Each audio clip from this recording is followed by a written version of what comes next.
Hey, I'm Adam. I'm Bryan. Back with another episode of Buds and Suds. So we have a treat here, as we always do. Dragonsaddle from Hoof Beer. It is a triple IPA. It's supposed to be one of the juiciest triple IPAs around. They make some really good beers, like Conky Dong, a really good one. And this is supposed to be one of the best. So we're going to try it in a second. So it clocks in at 11.5 ABV, 128 IBUs. So it's going to be super bitter. But wow, I can just already smell it from here. It's going to be super juicy. And we want to thank CJ for going up and getting this one from the brewery on the weekend that he got engaged. Yeah. So congrats, yeah. CJ. Thanks for the beer. Thank you. Let's get into it. All right. Wow. Hazy. Very hazy. Kind of light amber color. Yeah. Holds the head just a little bit, yeah. Which is good. A little light creamy head there. I'm getting we've been smelling it. So yeah. Wow. That is super hoppy. Just big tropical, mango, juicy mango, pineapple, passion fruit, orange. All the citrus. I mean, this is huge. This is one of the most aromatic, most citrusy aroma. I mean, I can't. Wow, I'm just dumbfounded. And then it's kind of almost got that candied fruit too. That sweetness. Oh man. You know. Oh gosh. Can't wait. Cheers.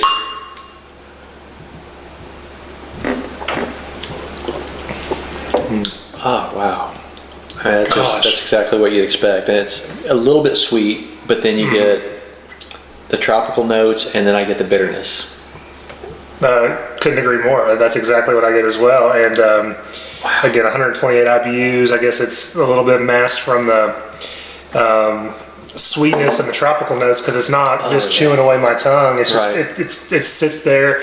A nice completion to your sip. Actually, a nice little bitter hot finish to it. And that is so well balanced. I mean, for 11.5, I kind of expected it to be boozy, and you can kind of get a little.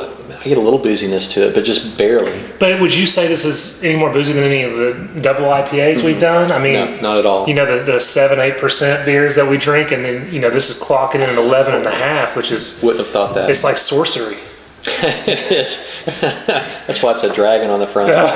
Sorcery. No, this is super delicious. Kind of that juicy fruit flavor. Oh gosh. Big tropical notes. Nice bitterness. I mean, that's one of the best double or triple IPAs I've ever had. Definitely get the big hop right in the middle of the tongue. I mean, a little bit of the floral, grassy note along with it. But the bitterness isn't overwhelming either. It's very well balanced, I think. No, I mean, I wouldn't say it's like a big West Coast. It's definitely more East Coast style, more juicy, tropical. Very juicy. I really don't think 128. I would have never guessed that, just because it's so juicy. And it's real creamy. I love the mouthfeel. It's so creamy. It is creamy. It's smooth, well balanced. This is like a perfect IPA, and it's a triple. Yeah, this is perfect. It's a 5 for me. Yeah, I'm just going to say it. This is a great beer. It's an easy 5. Loving this one. Glad we have more. Wow, yes, a few more. That is really good. I thought Conky Dong was a really good beer.